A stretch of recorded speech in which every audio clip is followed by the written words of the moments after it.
This is something that I'm very passionate about. You want to do traditional media campaign. You now have to assign the work to the people that are in your internal team, and they have to plan the whole campaign. Great. Once the campaign is planned, you have to rent a studio space, which is very, very expensive in Los Angeles. Then you have to rent all of the equipment. You have to hire a videographer. You have to hire a photographer. You have to hire a producer. You have to hire all the models and pay their day rate. You have to hire hair and makeup to do their entire faces to get them ready for the commercial. You have to hire an editor to then work on the finished project, and hire probably assistants to help you out and make sure that the set day runs smoothly. That's probably going to cost upwards of like $200,000 to $300,000 for an entire day of shooting.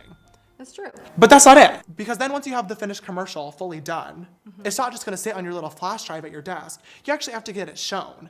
And that's where the things get really pricey, because are always fighting. Advertising is very, very expensive.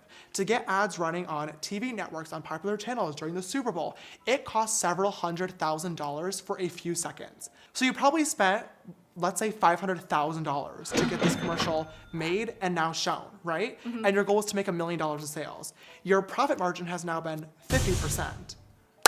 This is a lot of math. It is. And this model has been around for hundreds and hundreds of years, and it's worked very, very well for major brands. So a brand pays an influencer. We want to do a campaign with an influencer. Great. So they say, hey, James, we want you to do a video about our product. Right? They don't have to pay for the studio space because it's already in the house. They don't have to pay for the equipment because it's already in the house. They don't have to pay for the videographer, editor, photographer, or model because that's already the influencer's job. They do that already on YouTube. Once the video is already fully produced, they don't have to pay for advertising space either because the YouTube channel of the influencer is already getting viewed by millions of people. Say the brand still wants to make $1 million. Back to Marlena's video, they pay said influencer $60,000. Their profit margin is now 94%.